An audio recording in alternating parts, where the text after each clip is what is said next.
Welcome back to another beautiful day in Southern California. This is day 2, and the second time ever my buddy Colin, who flew in all the way from Montana, is going out spearfishing. The day before, we were at Catalina Island doing a day trip, rented a boat, and spearfished, where he landed his first ever fish, a calico bass, which is very, very impressive. He looked like a natural in the water. His background, he hasn't spearfished before, but he is a hunter, so I think there's some sort of correlation there. But we are back in the water. Conditions look pretty nice, as you can see here. The surf is about a foot and a half, but at this, when we were heading in, it was about a foot, so really, really nice. And you might have noticed I'm holding 2 spear guns, which is not what I typically do, but when I have a newer diver, and this is Colin's ever first shore dive. When we're in Catalina, we're going off a boat.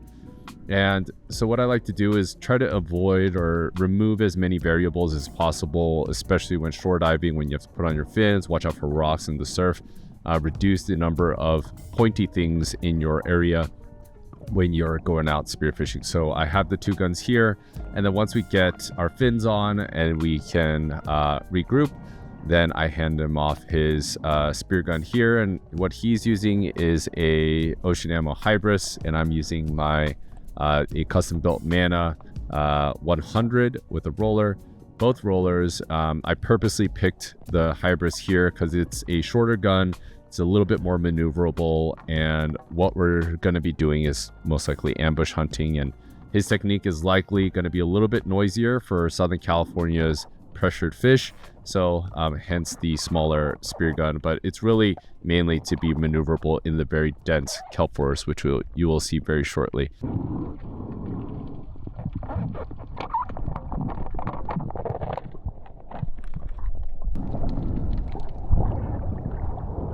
So we're gonna swim up. We're gonna go through the kelp slowly, and then slowly back our way to the end. The way I like to hold my spear gun when I'm traveling is, especially through the dense kelp, hold it like somewhere mid on the barrel, and then I point it like 45 degrees, or maybe kind of down, slightly down away from you. Yeah. But if you're going through the kelp, I like to put it right next to my face, so it's not getting hung up on anything. Sounds good. Yeah. Just follow me. Yep. This is Colin's second drop, and as you can see, he's looking very composed, calm. Even the handle pointed toward his body so it doesn't snag on kelp is a really good touch, and I can tell he's very mindful of where he's putting things. So it's a great sign, and it's very comforting to me when I take someone out in the dense kelp. Let's get to that opening there. So where we want to go, we have to go through the very dense kelp. So as we're going through, I'm kind of checking in on Colin just to make sure he's okay. He looks fine, but you never know. There's a lot of new variables here, and going through the dense kelp as your first time. I remember my first time, it was pretty nerve-wracking, just a lot of elements, a lot of variables to consider, but he's handling it really well, and we're just kind of checking in as we go. Once we get to our spot, what I'm looking for is life, so mainly reef fish, sheephead, calico, opaleye, sargo, all those sorts, just to see if there's any movement down here to let Colin know if there's any sort of life to look out for. But as I'm scoping things out, something else was scoping me out when I was down there. This thing had an ancestral line that goes back almost 200 to 300 million years. It has a lower jaw with teeth shaped like combs, and instead of 5 gills, it has 7. Any guesses? Yep, we saw a 7-gill shark, a broad-nosed 7-gill shark, and it was just cruising around. Super beautiful to see, but also right when you see it, it's a little frightening to see something that big. But this is the broad-nosed 7-gill shark. Absolutely beautiful. And if you're curious, yes, you can harvest 1 per day in the state of California if you wanted to.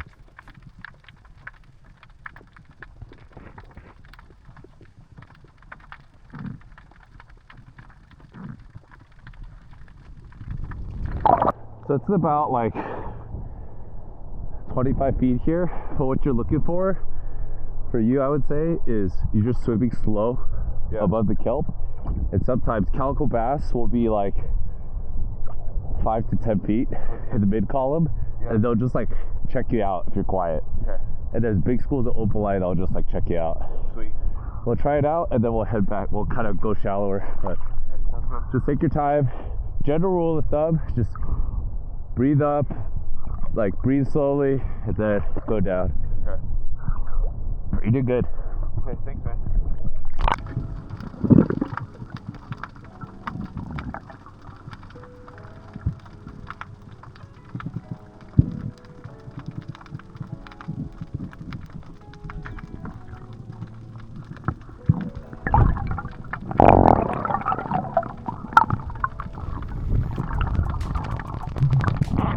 So we're not seeing much in the spot. So what I'm trying to do here is, instead of proactively swimming through the kelp, doing more ambush hunting. So I'm trying to find a nice spot to plant myself. Like, what I'm looking for are being next to a kelp bundle, and you can see the right side, there's a handful of kelp. There's some openings left and right of me, right in front.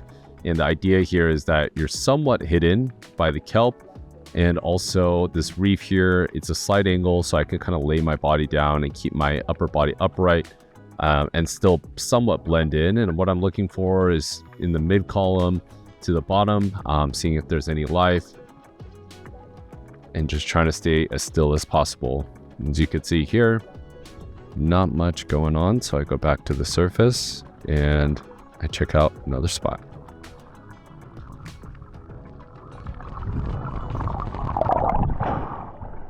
Heyo. Oh, nice. Be right there. And after we go head in toward the kelp forest a little bit, after a handful of minutes, there goes Colin again, landing another calico bass. And you see here, another technique I use going over the kelp. This is not ideal when you're going white sea bass hunting or things like that, because it makes a ton of noise. But I'm barely kicking and I'm using the spear gun, keeping the reel side up to get tangled less. As I approach Colin, I want to make sure that I have that muzzle awareness, so I'm not pointing the spear gun at him when I'm going toward him. I'm getting down to the bottom here pretty good. Yeah. The end is like a little deeper, but there's not much going on, so. Nice. There's some rock structure down below, which was nice. Helpful. Stab myself in the neck. Oh yeah, be careful. Here it is. You got it? Yeah, I definitely I feel like I would like a chest or... Yeah, right. Okay, I'm now stoked on today. Nice. I mean, I was already stoked, but... Dude, the forest is beautiful. Right? Once you get over, like you're just being surrounded. Like, coming up feels weird. Yeah. But, like, if you just ignore it, kind of... Yeah. And don't fight it, it's totally cool. So here he goes, reloading his Ocean Ammo Hybris 85, a shorter spear gun. And again, the shorter spear gun is deliberate to reduce the number of variables that he has to manage. Shorter spear gun is easier to manage, especially in this kelp forest. And I am using this beautiful Mana 100 roller. It's such a pleasure to use this. And once mine is loaded, I finally see a fish that might be worth considering taking. So I dive down. It's a sheephead. Looks like a right size. And I'm lining up. And you might be wondering why I'm not taking the shot. And it's primarily because if I shoot this spear gun now, it's going to go into that rock and probably bend the spear. This gun is very powerful, so I'm trying to be very mindful of that. So I'm waiting for the sheephead to kind of open up into a spot where it's not directly behind some rocks. So I'm patiently waiting here until it goes broadside and I have a little bit more space behind the fish.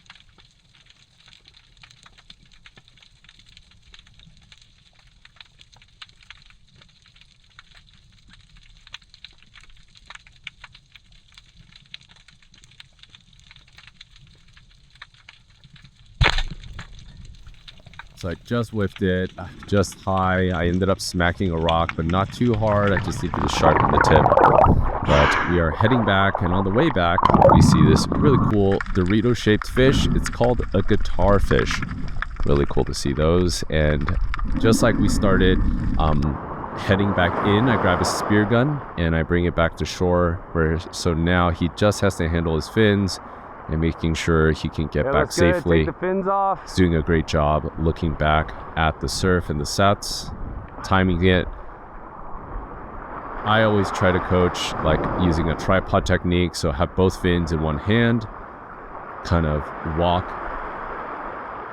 with 3 points, and then once you feel like you're close enough, then walk out. And he does a great job. Nice.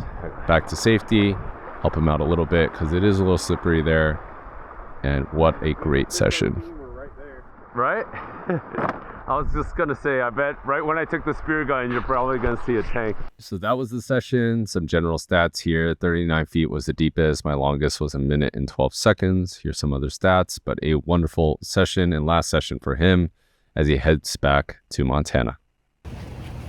Colin's heading back to Montana. How's the trip? Dude, the blast. Loved it. All my dreams fulfilled. He's gonna be back. We're gonna send him on his way. Hope you enjoyed this one. See you on the next one. See ya.